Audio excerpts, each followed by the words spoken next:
remercie infiniment toute l'équipe, les petites fugues évidemment, vous tous d'être là, voilà, je suis très content. Et voilà, c'est vrai qu'en arrivant, en voyant cette carte, j'ai été très touché et très, je sais pas comment dire, j'étais très content, voilà, avec un truc un peu euphorique de revoir tous ces villages qui sont par les routes, parce que l'autostoppeur, je pense que quand même, sans doute plusieurs d'entre vous n'ont pas lu le livre, ce qui est bien normal, c'est le but d'une rencontre comme celle-ci, c'est de le faire découvrir à ceux qui l'ont pas lu. Et l'autostoppeur se déplace en se guidant sur la carte à partir des noms comme ça de villes. Et donc il va à Chapeau, à Bisou, il fait les dernières lettres de l'alphabet, donc il va à Zutpen, il va, je sais pas, à Orion, Camarade, scène très importante à Camarade, et tous ces villages sont là, photographiés avec leurs panneaux d'entrée. Et moi je suis allé à certains d'entre ces villages, je ne les ai pas fait tous, mais là il y en a une bonne moitié de ceux qui sont photographiés, je suis allé faire des repérages, voir. Donc je suis très content, merci. J'avais une carte comme ça, voilà, donc cette carte, ce mot comme ça, merci beaucoup, voilà, c'est un sacré accueil qui me touche très fort. Voilà. On choisit. Il arrivait que l'automobiliste sourit de grandes phrases de l'autostoppeur, se moque un peu de lui. Mais alors, au moment de se quitter, il y avait dans leur voix, à tous les deux, une gravité inhabituelle. C'était comme si l'automobiliste faisait le choix de chasser l'autostoppeur de sa vie. Comme s'il se résignait à ne plus jamais le revoir. Ce que nous faisons en réalité chaque fois que nous prenons congé d'une personne rencontrée dans un train, un métro, un bus, une bibliothèque. À ceci près que le renoncement se faisait cette fois en conscience. L'automobiliste rompant délibérément le fil ténu qu'il avait relié à l'autostoppeur. Le rompant en le regardant dans les yeux, sans honte, avec une parfaite lucidité quant à l'instant où la cassure avait lieu. Ce moment où leurs mains, après s'être une dernière fois serrées, se disjoignaient irréversiblement. Merci beaucoup. Voilà, je trouvais que la rencontre, voilà, parce que en fait c'est que des rencontres. Oui, c'est un personnage qui essaie d'être, comment dire, est dans le... veut vivre le vertige, veut vivre sans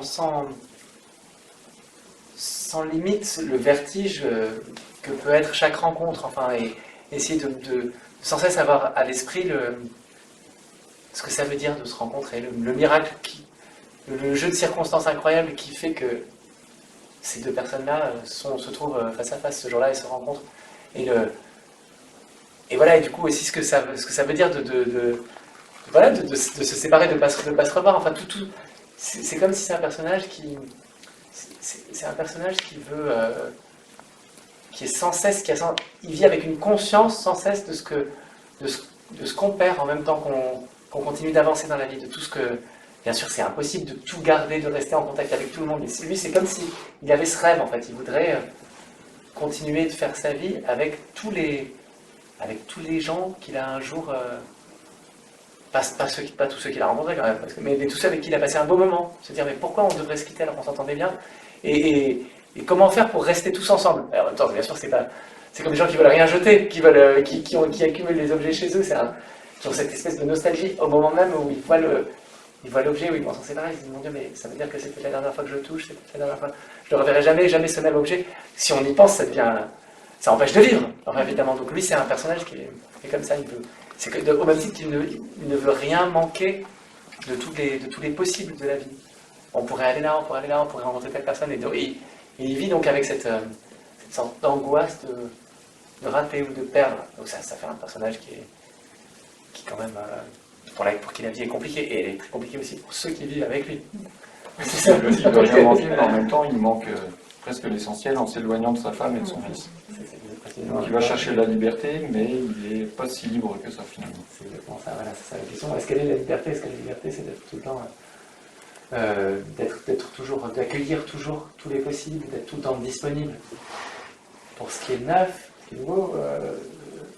C'est peut-être qu'une illusion de liberté, ça. Enfin voilà, la liberté, c'est aussi, enfin voilà, en fait, il y a un autre personnage qui lui, décide au contraire de rester, d'être auprès de ceux qui comptent le plus pour lui.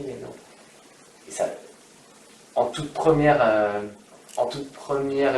lecture, enfin en toute première impression, on peut se dire que c'est celui qui part toujours qui est libre. C'est la liberté du côté du départ, de l'insouciance, et bon, peut-être que c'est bien plus compliqué que ça. En fait. Voilà. Donc c'est vraiment un livre, je pense, sur la liberté, sur la difficulté de savoir où est-ce qu'elle est. Voilà, et c'est pas du tout un livre qui tranche, j'en sais rien. De où est-ce qu'elle est la liberté, j'en sais rien. Et voilà, et où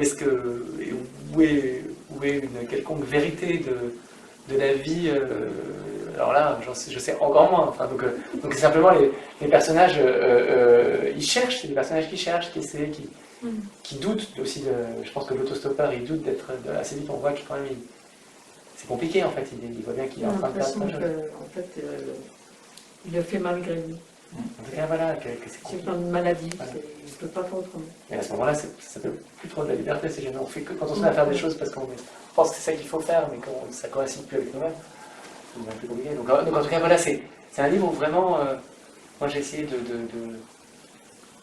à travers les personnages et les questions qui se posent, d'explorer diverses possibilités de vie en fait, et les conséquences qu'elles ont, ce qu'elles font surgir de problèmes dans la vie. Donc voilà, moi j'avais vraiment l'impression de me couper en deux.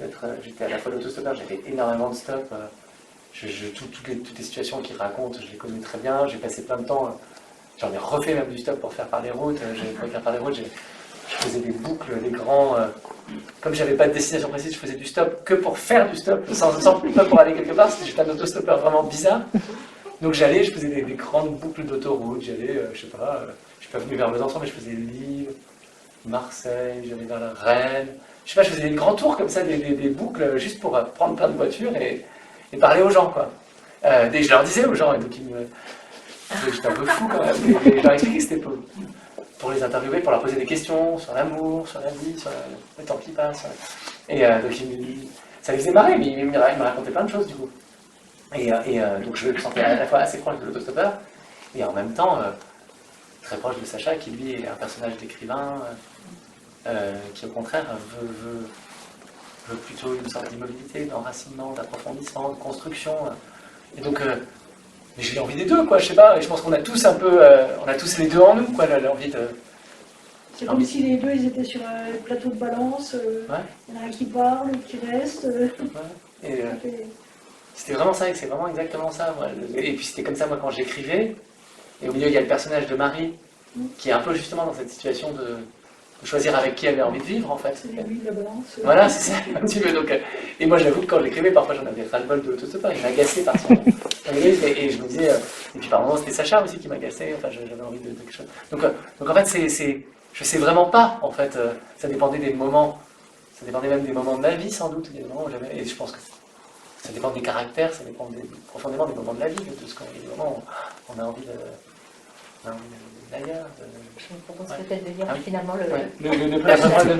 juste pour voilà, expliquer un peu la position peut-être plus du narrateur, Ouais, du narrateur. dans celui-là. Et donc pour vous dire, voilà, je sais le début en même temps, c'est pas la même de trop dire. J'ai retrouvé l'autostoppeur, donc c'est Sacha qui parle, c'est celui qui est là. J'ai retrouvé l'autostoppeur il y a 6 ou 7 ans, dans une petite ville du sud-est de la France, après plus de 15 années pendant lesquelles, sans tout à fait l'oublier, l'autostoppeur n'est pas le genre d'homme qu'on oublie, j'avais du moins cessé de penser à lui aussi souvent que par le passé. Je l'appelle l'autostoppeur car c'est ainsi, affublé de ce surnom qui n'aura jamais existé que pour moi, dans mes adresses intérieures à lui, sans qu'il en sache rien, qu'il n'aura cessé de m'apparaître tout au long des années où je l'aurais côtoyé, tout au long de celles aussi où, éloignés l'un de l'autre, j'aurais pourtant continué de me le rappeler de loin en loin, comme un repère.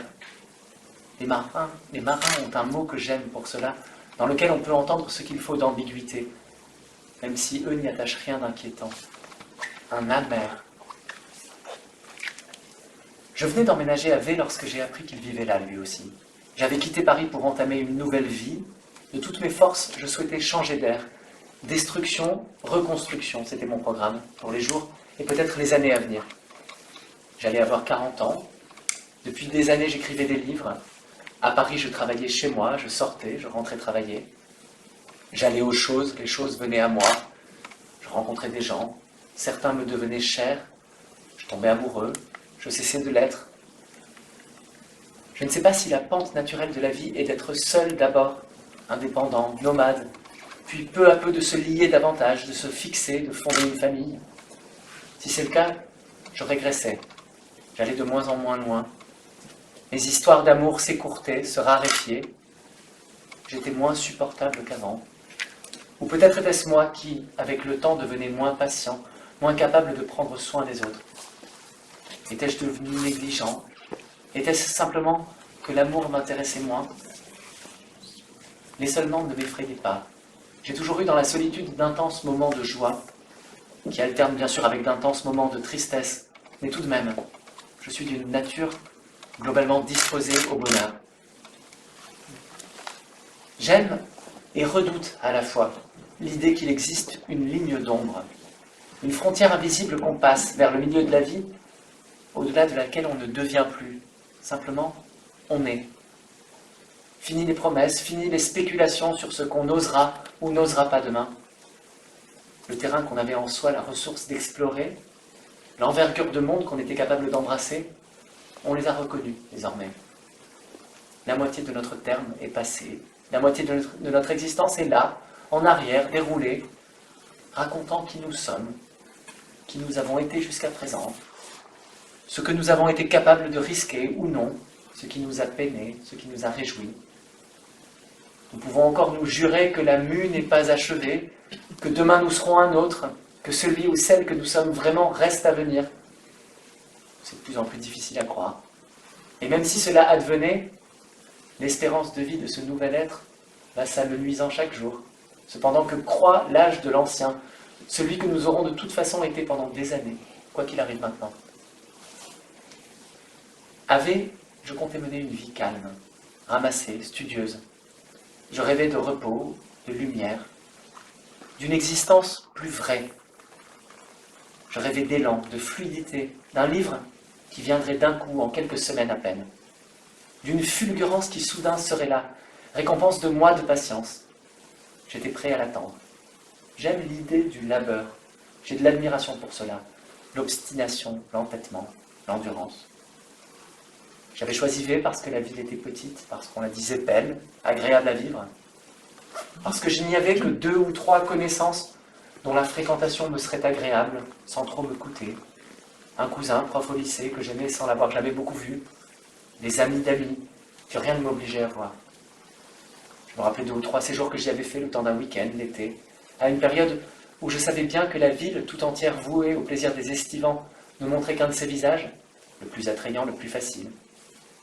J'avais désiré voir l'autre, celui des longues nuits d'hiver, des ciels bleus et glaciaux de janvier.